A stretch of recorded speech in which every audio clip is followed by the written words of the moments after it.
Hey guys, welcome back to Fleetyards Mission Briefings. I'm Captain Foley. I'm Colonel Coggins.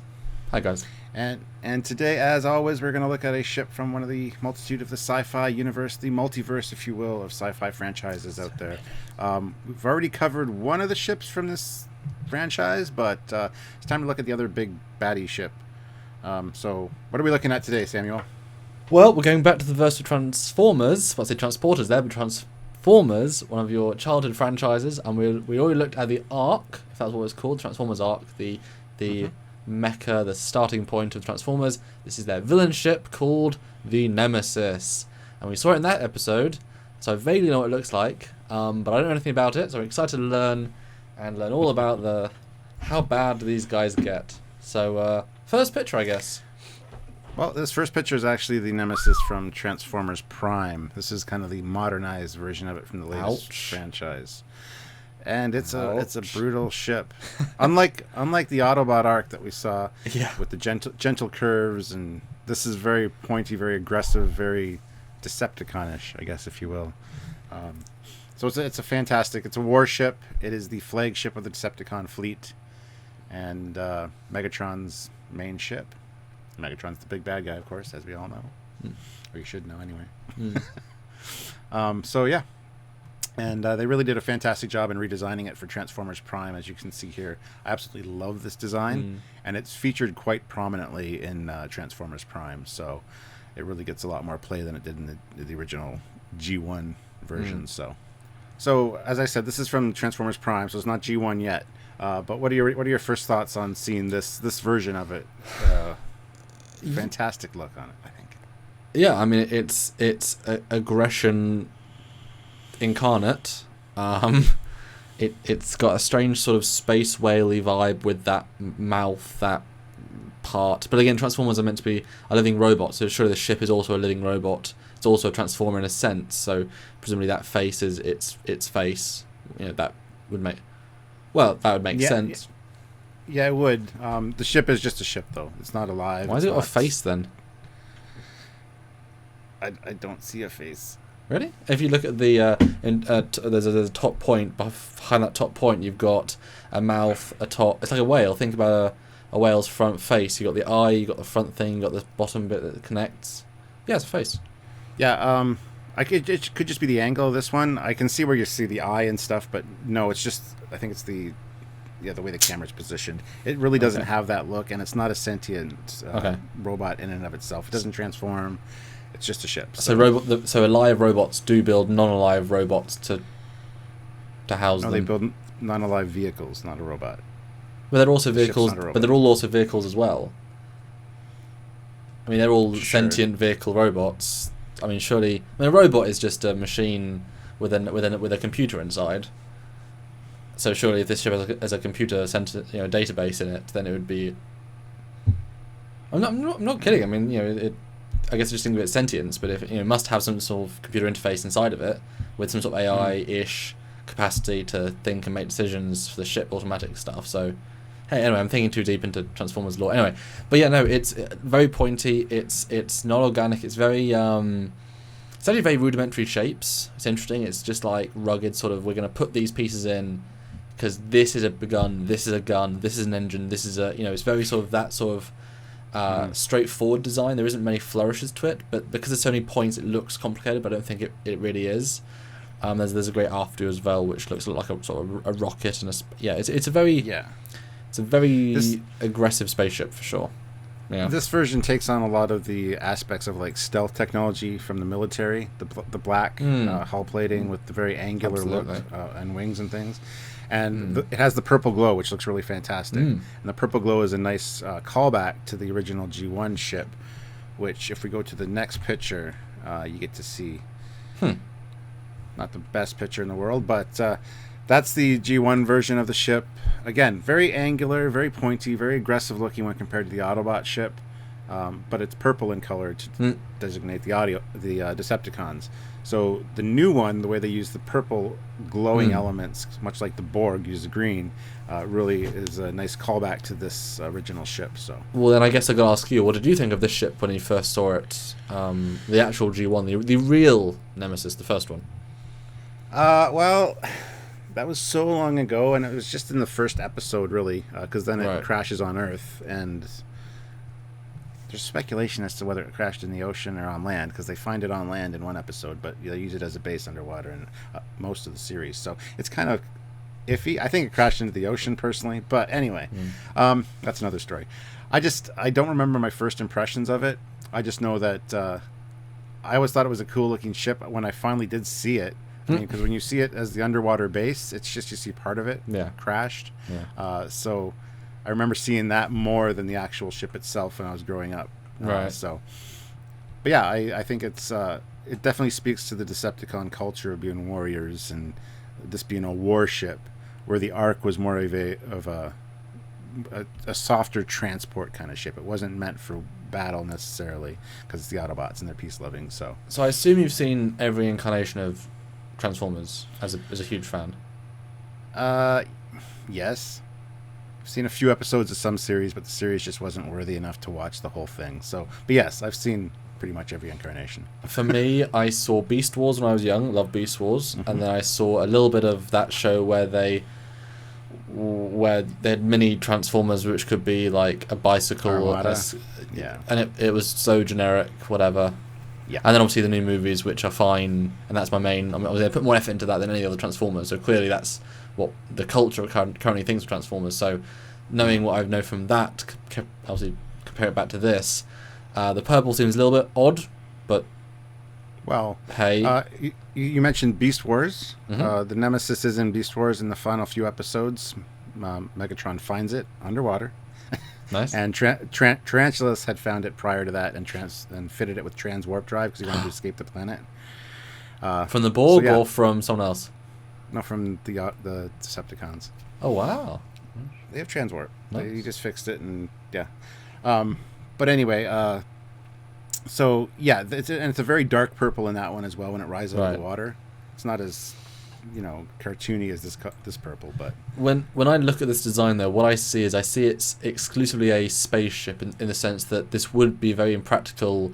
I mean, Voyager and sort of Star Trek ships or Battlestar Galactica or Babylon, a lot of the ships are very sort of flat bottoms so they can land. This ship's clearly a vertical takeoff rocket and then stays in space the rest of its life, which is not what I guess those who watch those sorts of shows are used to seeing, so it's sort of unconventional in that respect, but works as well.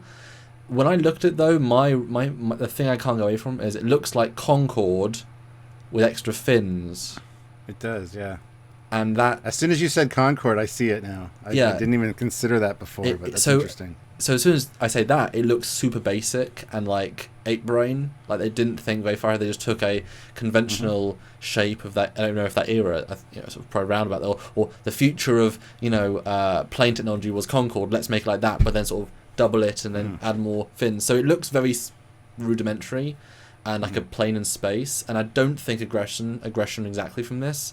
And I don't see Warship per se. But again, a warship is not defined by how many visible guns it has, or the Minbari warship from Babylon 5 looks like a big sea creature. You wouldn't say necessarily warship's it's a ship of war. So that you can't determine them in a warship just from its shapes. But I don't see aggression in this just because there's fins. I see a Concorde. I see more like a space, not necessarily freighter, but something more of the just interplanetary shuttle ship route, with completely no other information sort of to go into it. The previous picture, that was packing everything. This one is a lot more basic, but again, it's a 60s, 70s TV show. 1980s. Yeah, but it does have some personality, but a lot more ape brain, I think, than the last version. Well, yeah, it was designed for kids, and it was for, like I said, in one episode, essentially, so they didn't put much thought into it, I don't think. They didn't expect it to be... It was like Star Trek in the 60s. They didn't expect it to be rewatched in syndication and become this huge franchise, I don't think. But why we love Mission Briefing is... Fleetyards Mission Briefing is we get to show each other ships we haven't seen before and also have fresh perspectives. One of us has the bias, one of us knows the history, and so the other person saying things opens up new doors in our imagination because we see these things differently. So hopefully I can be a little bit interesting in this story. This ship was designed to land as well, but at the time the culture was rocketry. So rockets take off, and then you see rockets on sci-fi shows landing the same way they take off, just backwards. So that was what this was designed to do, I would assume. Well, if it's advanced enough, surely it would be able to. I mean, so yeah, no problem. Yeah.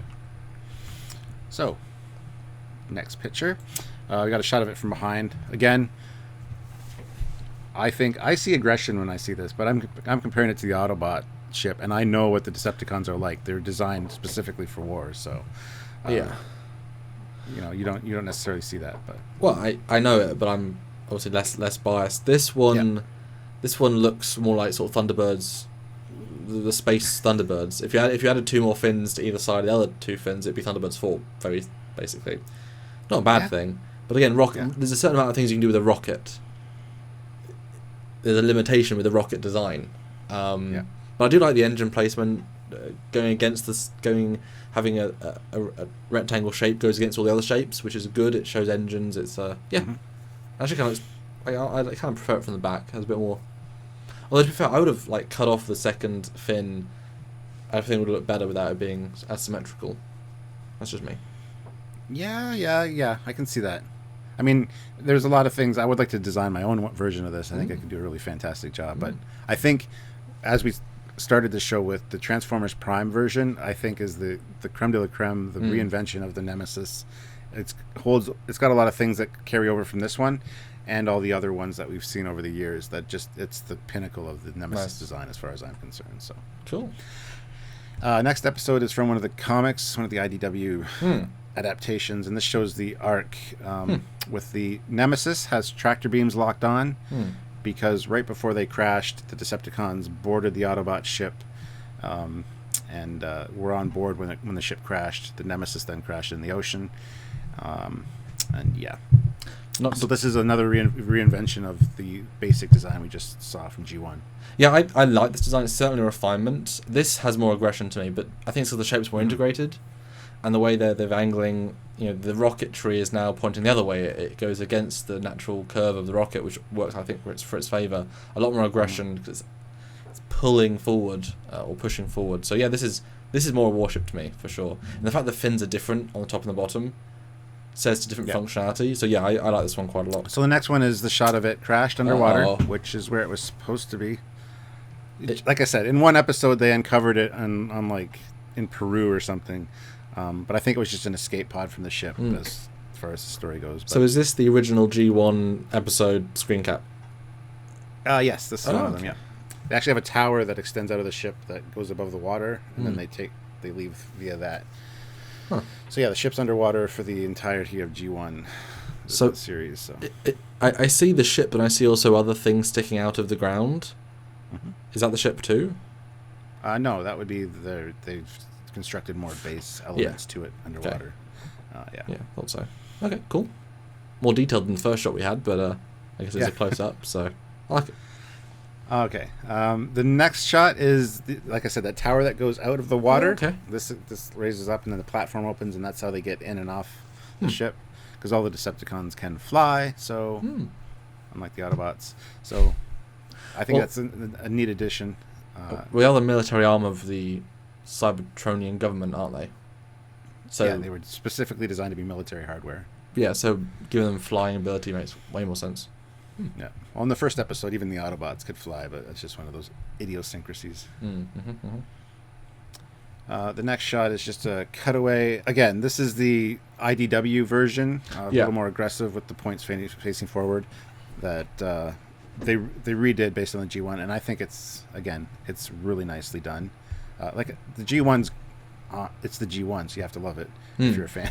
But it's not. I don't think there was a lot of thought put into it. This one is a lot more detailed. So well, this shows that the rough design, the basic, we sketched it on napkin design. Once you evolve it into the second gen design, the ideas of it hold up. You obviously iterate and make it more modern, but this proves the original shape was working. Works well. So that says good about the design originally, because this does look better. And one of the best things I want to point out about this one is the huge gun on the bottom. Oh, geez. Rotating turret. So, well, have you got scale renders we can talk about to dissect and such? Don't, no. Well, obviously we could tell from an earlier picture it was bigger than the other ship, but obviously these robots are really big. So is it designed to carry dozens or hundreds or thousands? I mean, is this going to be? I would say dozens. I don't think this is like a crew of 100 or so. I don't think that they would fit. But is it? I mean, is it going to be bigger than Enterprise, Connie? I mean, is it? Yes, it would be. I mean, you got to think the Autobots and Decepticons are about 50, 60 feet tall in robot mode. So 60 feet tall.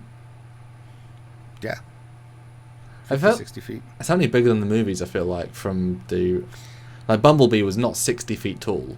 No, Bumblebee was probably 11, 12 feet tall in the cartoon. Well, maybe 50, 60 is pushing it. Yeah, I guess, what's his name, Optimus Prime was a bigger one, but Yeah, him and Megatron were bigger, and then Jetfire was bigger than them.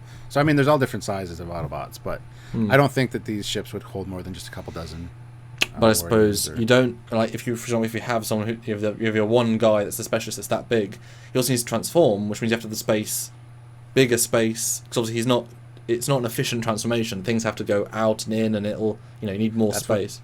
That's where mass shifting comes in, because Megatron, who's the same size as Optimus, transforms into a handgun that a human can hold, or an Autobot can hold, because he can change his shape it's called mass shifting.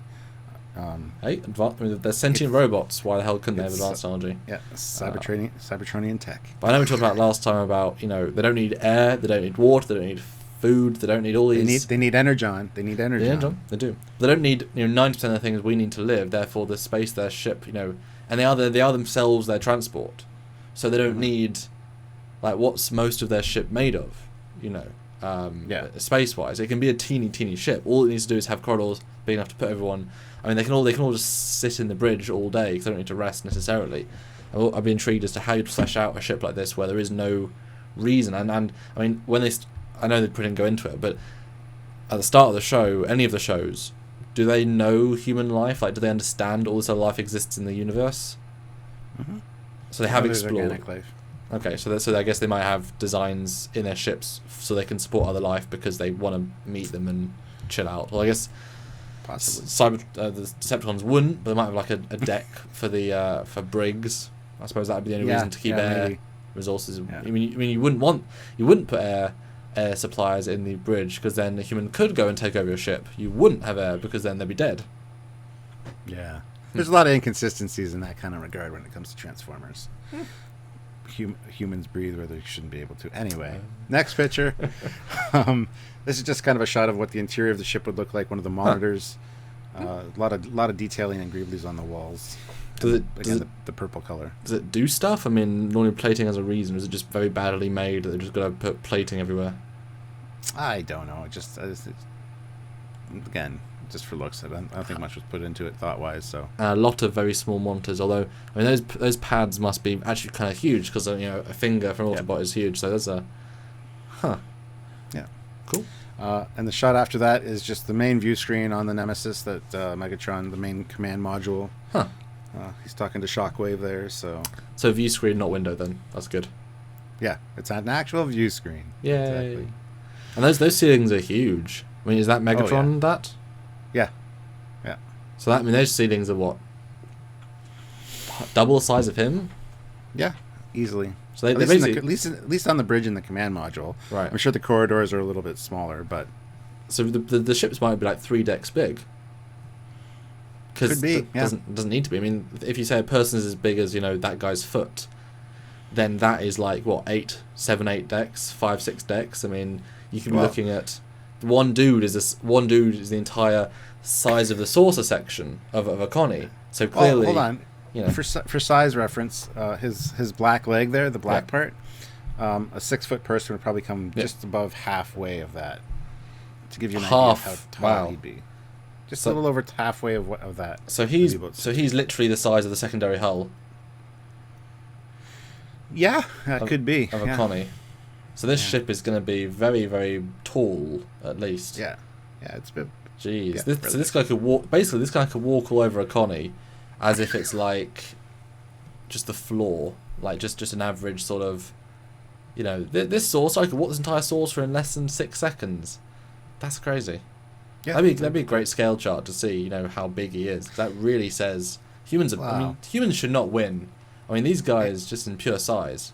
And those guns. And again, every different episode, every different shot, the sizes kind of change in regards to the humans as well. So I mean, it's like, it's frustrating. Yeah, I certainly never got the sense they were that big in any of the incarnations I've seen. But hey. Yeah. Well, Bumblebee's about half his height when Bumblebee's about 11, 12 feet tall. So, you know. Next picture is just a CGI rendering of that main monitor again, and Megatron's throne there with the Decepticon symbol on it. See, my first thought, absolutely, he's an arrogant machine. My first thought was, boy, that's a rubbish interior. But obviously, you don't need decoration; they're robots, so it's just walls with stuff. So yeah, makes perfect sense. Yep, simple.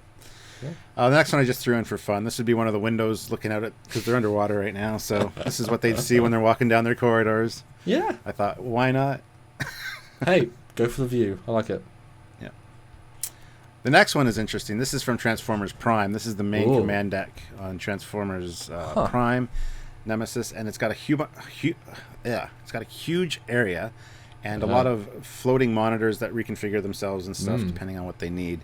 And it's a huge command space. I absolutely love the design of it. I mean, what, like 1,000 years more advanced in terms of feel to the other one? Yeah, I would say.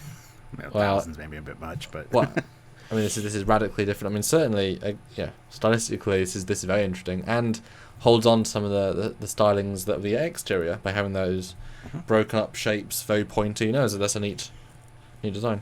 Cool. Yeah, and like I said, this Nemesis is by far my favorite of all the Nemesis ever. So. Cool. Next shot is again on the Nemesis, but this is Optimus Prime getting some information, or whatever. I forget what was going on in the episode, but again, just shows you more of the feel of the monitor layout and kind of look. I don't think this was the bridge necessarily, or was it? I don't know. Anyway, it's just an example of the interior. Cool. The following shot is from Beast Wars, and this is the Nemesis rising out of the water in one of the last episodes. And as you can see, they took the IDW kind of look. I don't know which came first. I think Beast Wars came first, redesigned this ship, and then IDW took that design for the comics.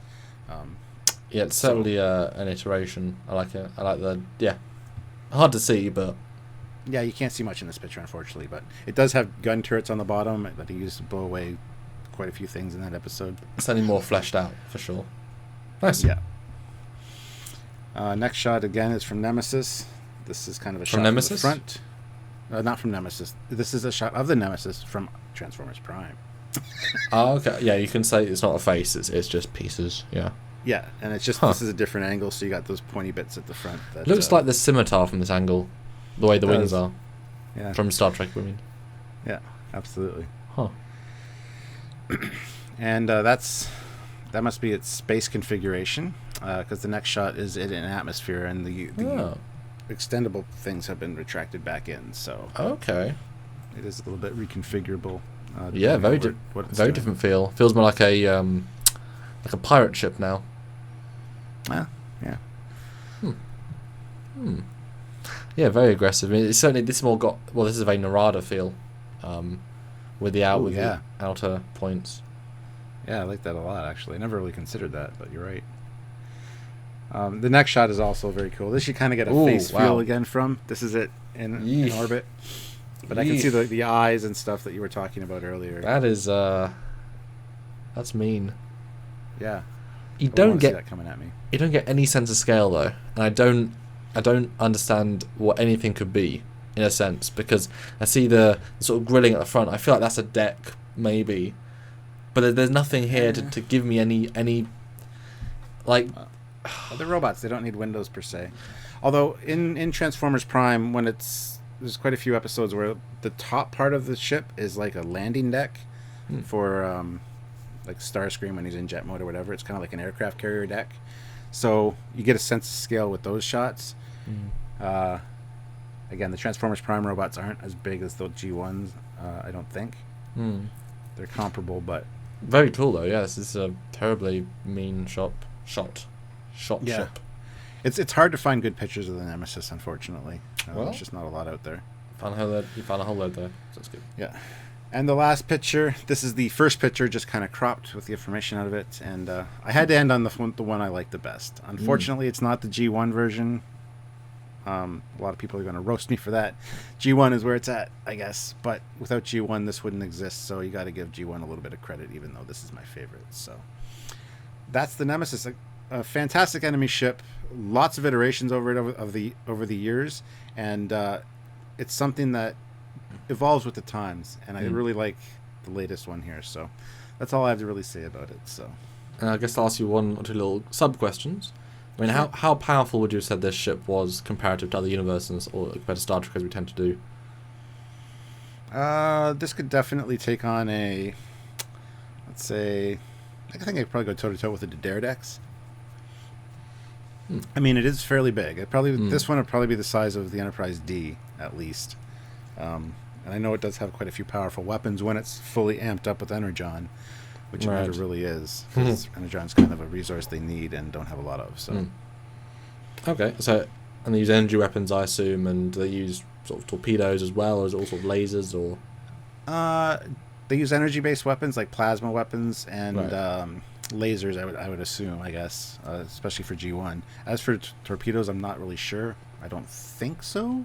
And so they're faster than light, or is it sort of sub speeds? But because they're robots, they don't sense time in the same way. They do. They have a transwarp drive. Oh, yes, a transwarp. Yeah. Which is just slipping into like a corridor of sorts, and so faster than light travel, but not really warp drive kind of thing. It's different technology. Okay. Yeah, I guess my closing thoughts are, I can certainly see the evolution of the design. They obviously decided to leave the rocket aspect, but that makes more sense. I mean, there is no up in space, so don't have an up. Don't have it. You don't need that. Yeah, this has a certain mammoth feel, certain aggression, a certain je ne sais quoi. I wouldn't want to face it, obviously.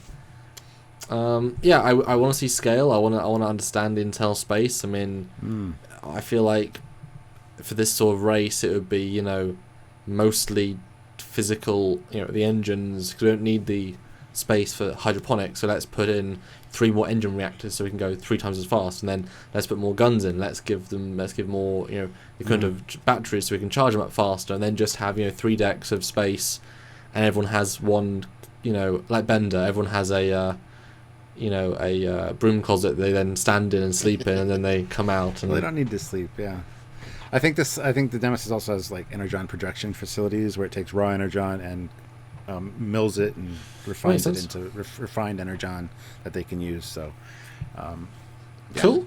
Okay, awesome. Yeah, so I'm looking forward to do a full episode on this because I know there's a lot of cutaways and actual detailed information on some of the versions of these ships. And again, we could learn a lot more when we do that. So hopefully, if you guys... And hopefully 3D model. I mean, it'd be great to one of our team build this version, and let's see if we can work out the scale. Maybe we'll get the actual one from Transformers Prime, the CG version of it. Oh, hey, work magic, Stuart. I'll try. Go find your contact, see what you can get. But anyway, as I was saying, I would love to do a full episode on this, and you guys can definitely help us out with that. If you want to donate to our Patreon, you can head over to Patreon/Trekyards, or head to Trekyards.com. Trekyards is our main show, and donate to our Patreon. If we hit our $1,000 a month goal, we can probably do one full Fleetyards episode every month or so, hopefully. And it is worth saying that we do hit our 1,000 goal-ish every month, but then people every time then can't donate right at the end of the month, so we always go underneath our 1,000 goal. So we're looking at a 1,100, 1,200, so we're guaranteed to hit that goal so we can comfortably keep producing. And obviously you want to support the show because we keep producing all this great content. We want to hit more and more goals, not just staying at barely 1,000, because we need more to do more, and we always try and do more. So we don't want to limit ourselves by the funds. So help us out. $5. Yeah, absolutely. Yeah, so as you said, $5 a month on Patreon, $1 a month on Patreon would help us out. It's so simple, so easy to do. Or if you just want to do a one-time donation, you can go to Trekyards.com and click the donate button. Send us $25, $20, whatever you can afford. It'd be greatly appreciated, and it'll all go towards making new content for you guys and allowing us to learn things, to teach you guys so you can learn things, and it's a nice symbiotic relationship. But if you can't give that $1 or $5, then share the video, subscribe to this channel, click that bell notification so that you get the announcements, and just tune into everything we do, because your viewership, your comments makes a difference and helps us keep going longer. So until next time, guys, I'm Cormac Cockins. And I'm Captain Foley. I'll see you next time. Bye, guys. Bye, everybody.